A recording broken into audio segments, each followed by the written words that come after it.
Thank you. Gentleman's time has expired. 5 minutes. The ranking member, Mr. Larsen. Thank you very much, Mr. Chair. First question I have is for Dr. Buckley, and if you could just maybe briefly explain why you live on acronyms?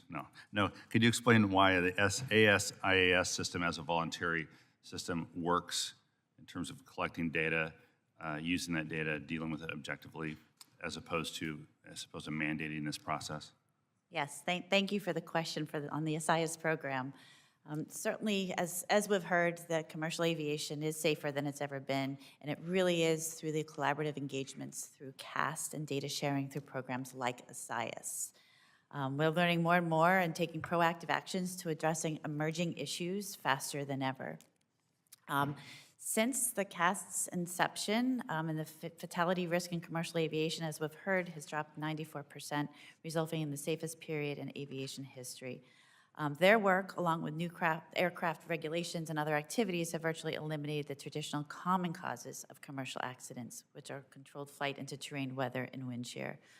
But having exceeded this goal in their 10-year goal of reducing fatality risk by 83%, they're looking for further risk reductions and leveraging industry and data analytic tools from ASIAS. The ASIAS environment operated by the MITRE Corporation is a data environment in which we are the third-party trusted partner to bring in data from the operators themselves, as well as government and other types of data. You can think about weather and other type of infrastructure data. What we use that data to develop these models to understand systemic accidents or threats to accidents or issues. And the key to this is that all of the parties participating build their participation and collaboration on trust. So this is a protected, we protect the privacy of those who provide it. It's a non-punitive environment. Can I pause it there? Because I wanted to get to a different question with someone else. But do you think this process can flex to apply to the new entrants, the eVTOL, drone users, or is it specific to the current system we have with among carriers and other operators? Absolutely, and we are very much encouraging that shift. So we already have rotorcraft and general aviation as part of that.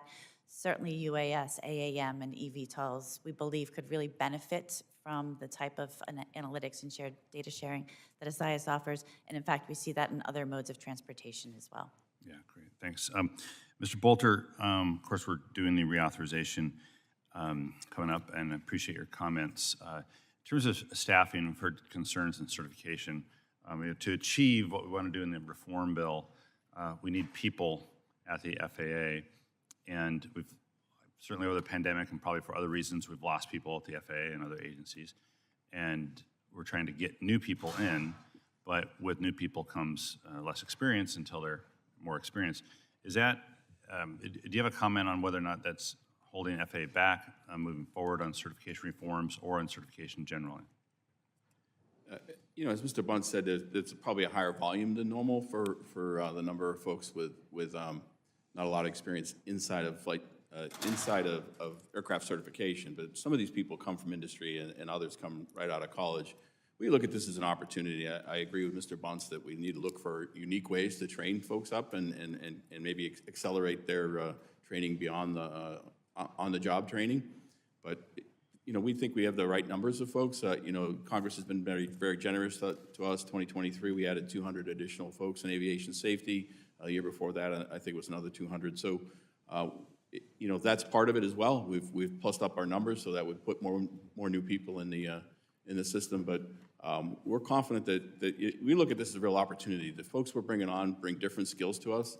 Obviously, engineering schools are way different today than they were 30 years ago.